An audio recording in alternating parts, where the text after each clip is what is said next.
नमस्ते। सोच कर देखिए, क्या सिर्फ एक एक्सरसाइज, हाँ सिर्फ एक, आवाज की रफ्तार और सफाई को बिल्कुल बदल सकती है? आज हम एक ऐसी जबरदस्त तकनीक के बारे में बात करने वाले हैं जो वोकल एजिलिटी को नेक्स्ट लेवल पर ले जाने का वादा करती है।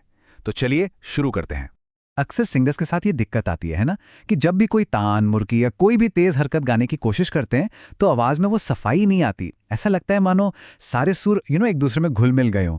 और सच कहूं तो ये एक बहुत ही आम प्रॉब्लम है।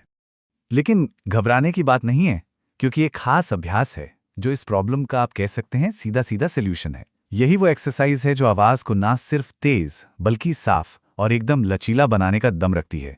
तो चलें देखते हैं ये जादू कैसे काम करता है। तो बात करते हैं इस रुकावट की। देखिए, आवाज में हरकत की सफाई लाना, या जिसे हम वोकल एजिलिटी कहते हैं, वो अक्सर एक बहुत बड़ा चैलेंज होता है। और इसके पीछे की वजह क्या है?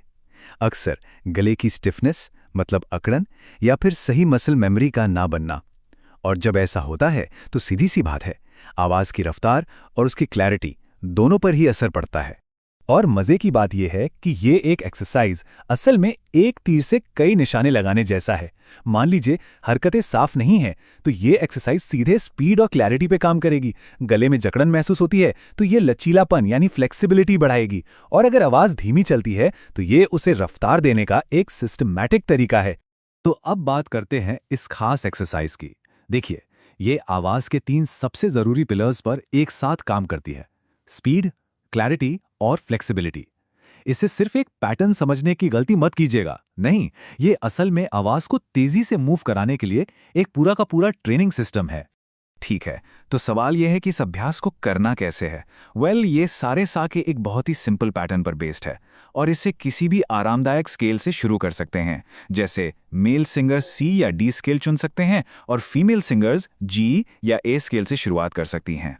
चलिए सबसे पहले इसके आरोह को, यानी ऊपर जाने वाले पैटर्न को समझते हैं। ध्यान रहे, यहां हर सुर को एकदम क्रिस्टल क्लियर गाना है। तो हम शुरू करेंगे सा रे सा से, फिर अगला रे गा रे, उसके बाद गा मा गा, और इसी तरह हम ऊपर वाले सा तक जाएंगे, नी सा नी तक।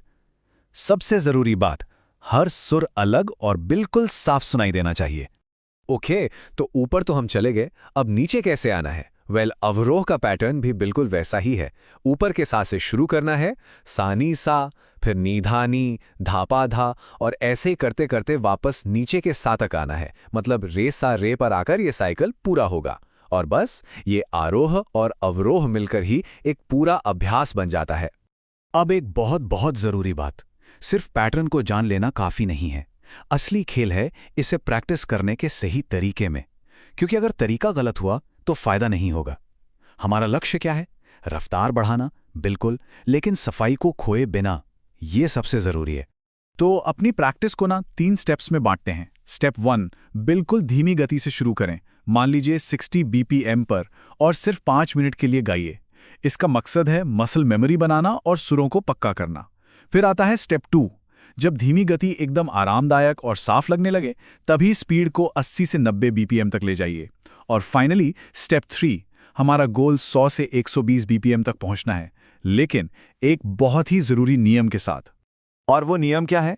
वो नियम इस पूरे अभ्यास का गोल्डन रूल है। उसे याद रखिएगा। रफ्तार जरूर बढ़ाएं, लेकिन आवाज की सफाई यानी क्लैरिटी को कभी भी गिरने मत दीजिए। जिस पल, जिस सेकंड भी ऐसा लगे कि सुर अब धुंधले हो रहे हैं या मिल रहे हैं, बस उसी वक्त स्पीड कम कर दीजिए। क्योंकि याद रखिए, बिना सफाई के स्पीड का कोई मतलब नहीं है। तो अब आते हैं सबसे मजेदार सवाल पर, कि अगर इस अभ्यास को सही तरीके से और रोज किया जाए तो आवाज में आखिर बदलाव क्या आएगा, क्या फर्क महसूस होगा? चलिए बताता हूं।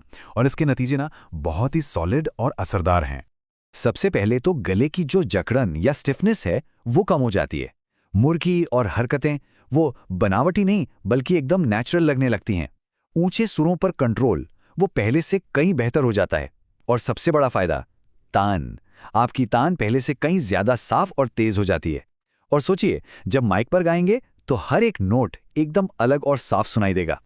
चलिए अब कुछ प्रो टिप्स की बात करते हैं, मतलब वो छोटी छोटी बातें जो इस प्रैक्टिस का फायदा डबल कर सकती हैं। यकीन मानिए, ये छोटी बातें ही नतीजों में बहुत बड़ा फर्क ला सकती हैं। टिप नंबर 1, हर नोट को आ के आकार में गाइए। टिप नंबर 2, अपने जबड़े और जीभ को एकदम ढीला, बिल्कुल रिलैक्स्ड रखिए, कोई टेंशन नहीं। टिप नंबर 3, सांस का सपोर्ट गले से नहीं, पेट से यानी एब्डोमेन से लेना है। और सबसे जरूरी टिप नंबर 4, इस अभ्यास को रोज कम से कम 10 से 15 मिनट जरूर करना है। कंसिस्टेंसी इज की, है ना? और सबसे अच्छी बात जानते हैं क्या है? इसके लिए घंटों रियाज करने की जरूरत नहीं है। रोज सिर्फ 15 मिनट, बस 15 मिनट की फोकस्ड प्रैक्टिस और आवाज में सुधार दिखना शुरू हो सकता है। कमाल है ना? तो जाते जाते बस एक सवाल छोड़ जाता हूं जिस पर सोचना बड़ा दिलचस्प होगा। हर दिन सिर्फ 15 मिनट की फोकस्ड प्रैक्टिस, सोचिए तो सही, ये एक आवाज को कहां से कहां तक ले जा सकती है? इसका जवाब शायद अभ्यास शुरू करने के बाद ही मिलेगा।